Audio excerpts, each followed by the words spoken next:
So, change of location. I'm actually at my church's event center because I needed to clean up anyway. And Harley is sitting over there in his swing. I just felt like, oh well, I might as well do this while I'm here.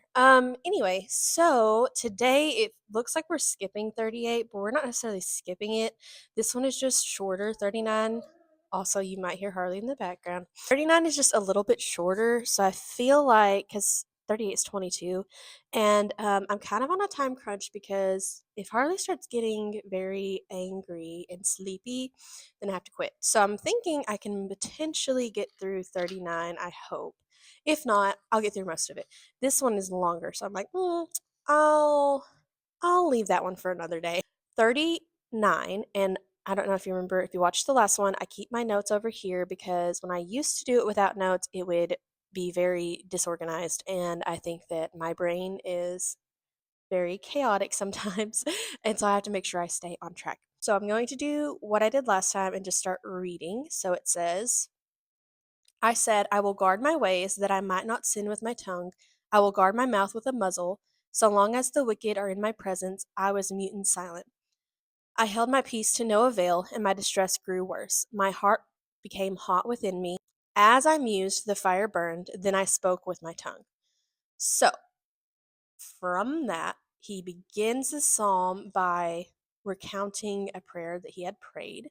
And so he's asking God's help in not being foolish. He's like, I will guard my ways that I might not sin with my tongue. I will guard my mouth with a muzzle so long as the wicked are in my presence. Because when you're around somebody who doesn't behave the best, that's a way of saying it.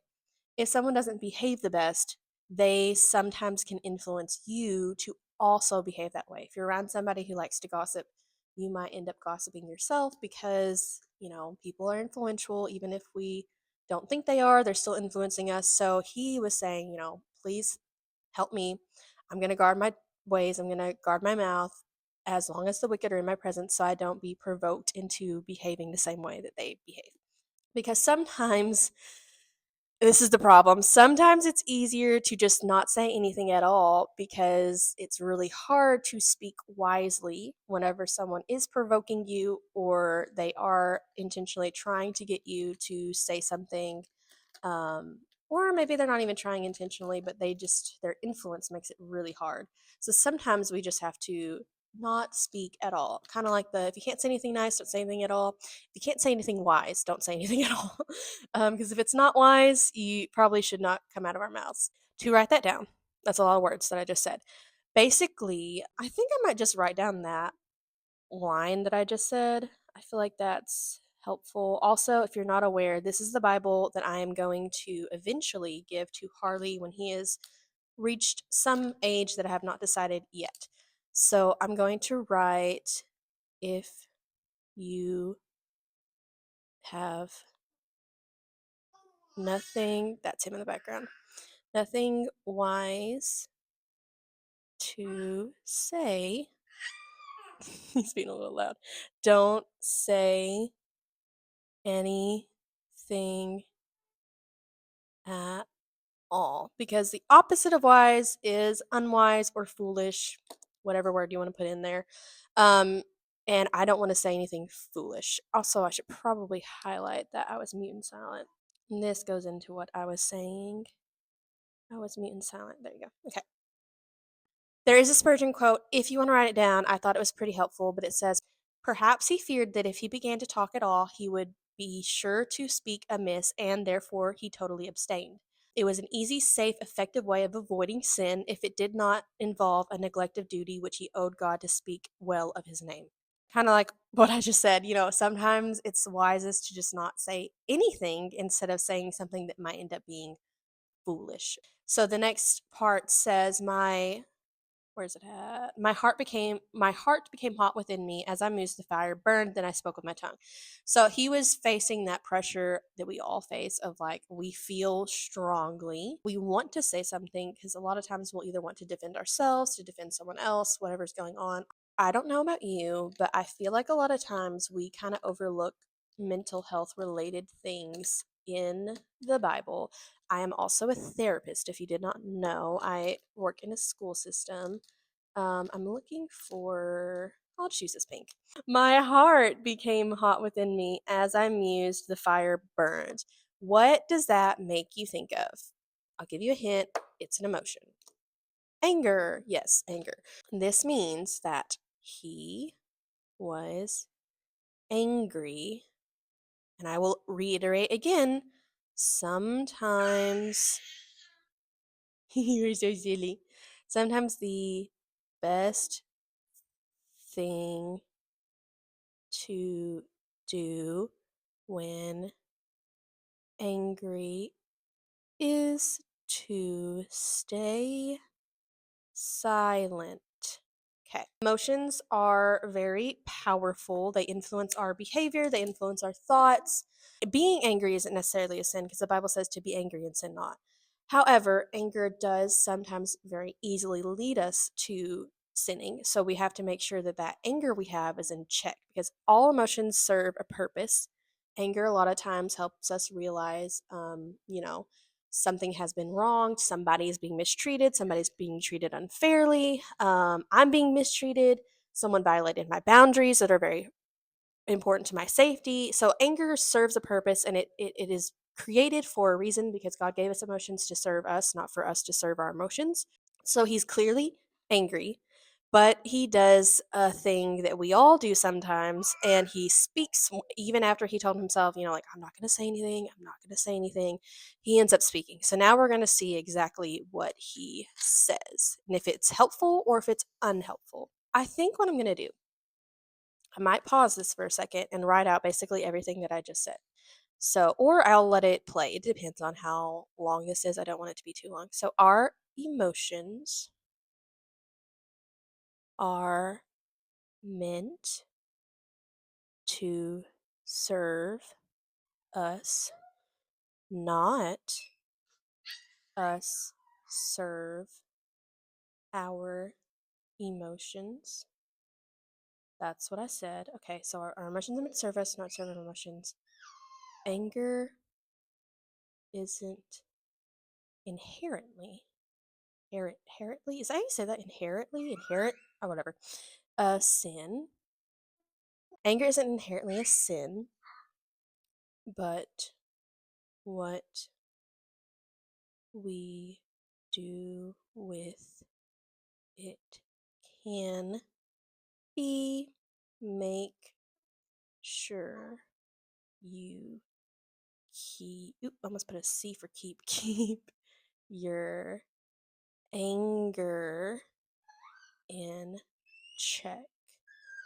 And how do you do that? Take it to the Lord.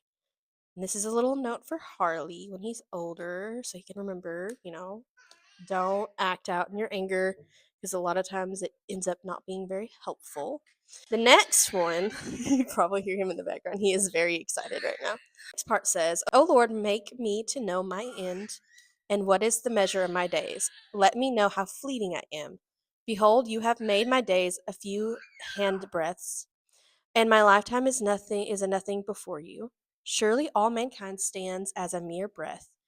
Surely a man goes about as a shadow. Surely for nothing they are in turmoil. Man heaps up wealth and does not know who will gather. Here, instead of acting out, and saying something directly to the wicked that he was trying to avoid speaking in front of, he talks to God instead. So that is a very wise one. What are you doing? I probably should hurry up because I'm kind of worried he will not cooperate much longer. See, this is why I had to choose this one because this one is so long. He breaks his silence with prayer, which is the best way to do it. We don't want to. I bribe him with highlighters because he can't open them yet. So, anyway, he might just be playing with those. You'll just have to ignore it.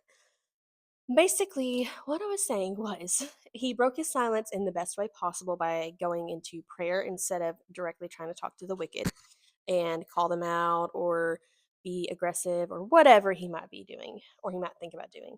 So that's how he does that. He asks God for wisdom to know, how short our days on this life really are.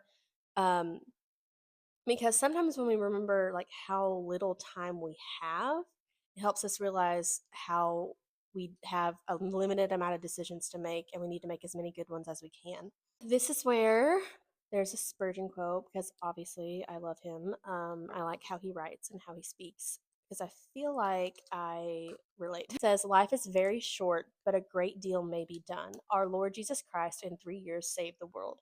Some of his followers in 3 years have been the means of saving many a soul." So basically, we have very limited time, but just because we have limited time doesn't mean we can't do anything good for the kingdom. So sometimes you have to acknowledge the time that you have and then plot and try to remind yourself, like, I may only have this little time, but I can do so much with it if I'm intentional about it. So I'm going to write that down. Harley is staring at this little mic so intently. He's like, "What are you doing? Why is that on a dough whisk?" Because I keep it on a dough whisk if you're not aware. Just because it's easy. I don't know why. It just is very easy to me, and I don't want to touch it with my hands because then I'll get my hands all dirty with any spit.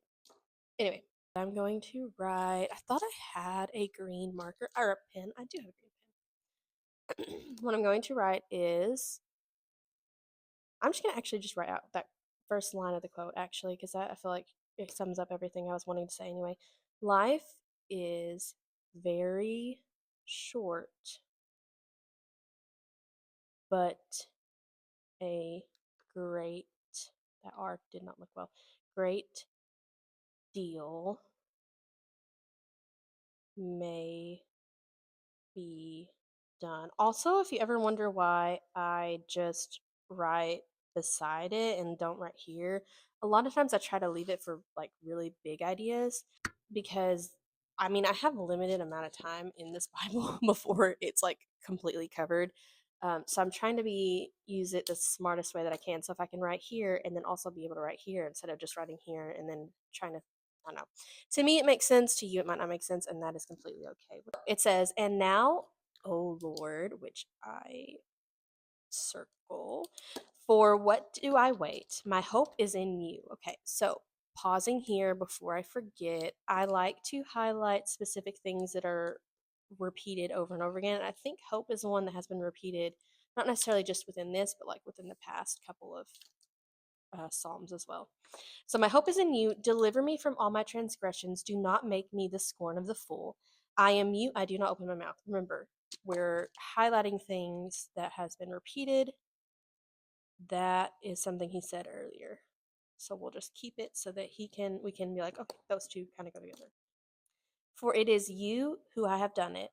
Remove your stroke from me. I am spent by the hostility of your hand. When you discipline a man with rebuke of for sin, you consume like a moth what is dear to him. Surely all mankind is a mere breath. That also was repeated, so we're going to pair those together. So it says, surely all mankind stands as a mere breath. And so you have made my days like hand breaths. Okay, there we go. Those are all the same. So it says, surely all mankind is a mere breath. There we go. Okay, so now that we've read through that section, going back, so we just talked about how short man's days are. And we immediately jump into, my hope is in you. You can deliver me. Please don't make me the scorn of the fool. I am mute. Blah, blah, blah. Okay, so we go through all that. So he goes from realizing, like, I am very limited in my time, in my days, in my life.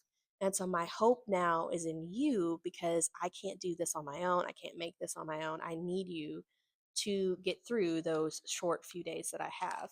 That's the kind of idea there. And then we have that repeating kind of thing here, and then also we have the repeating reminder that we are just a mere breath. So I'm actually kind of impressed because we got through it all. It says, "Hear my prayer, O Lord, give ear to my cry. Hold not your peace at my tears, for I am a sojourner with you, a guest like all of my fathers. Look away from me that I may smile again before I depart and am no more." So going to my my notes. So once again, he is talking about how short his life is before I depart and am no more. He's kind of dwelling on that, which can be a good thing because it helps us realize, we don't have a lot of time. We need to do what we can with it. Not like that one said, we have short days, but a great deal can be done. Anyway, so he talks to God and he's like, my hope is in you. We do that. And then he goes to hear my prayer and give ear to my cry. Hold not your peace at my tears. So he's saying, I am asking you to have mercy on me.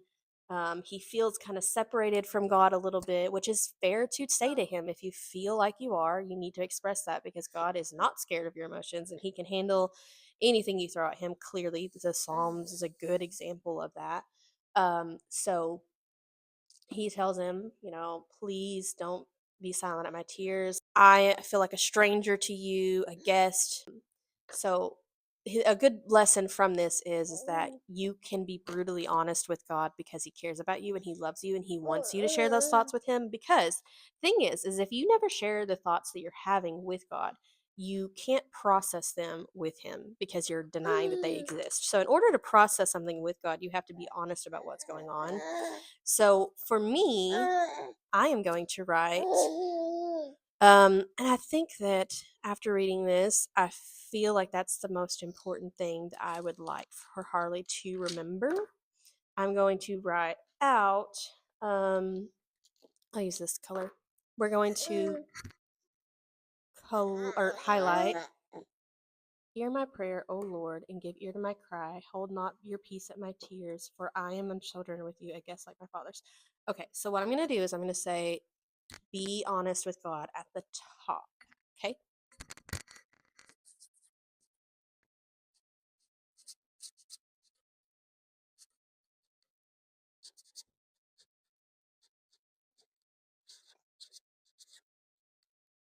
So basically what I'm doing, which I need to go back and do one for this page, is I'm writing at the top the thing that I want him to remember the most from this page, which technically takes up space, but I kind of like it because then he can kind of look through and see, okay, and here we're talking about the light.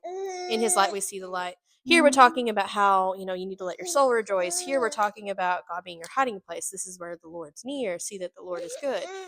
So it kind of gives him a brief summary before he can even read the page of like what maybe the main point is or the biggest takeaway that is important. I feel like to me for him to remember it and learn.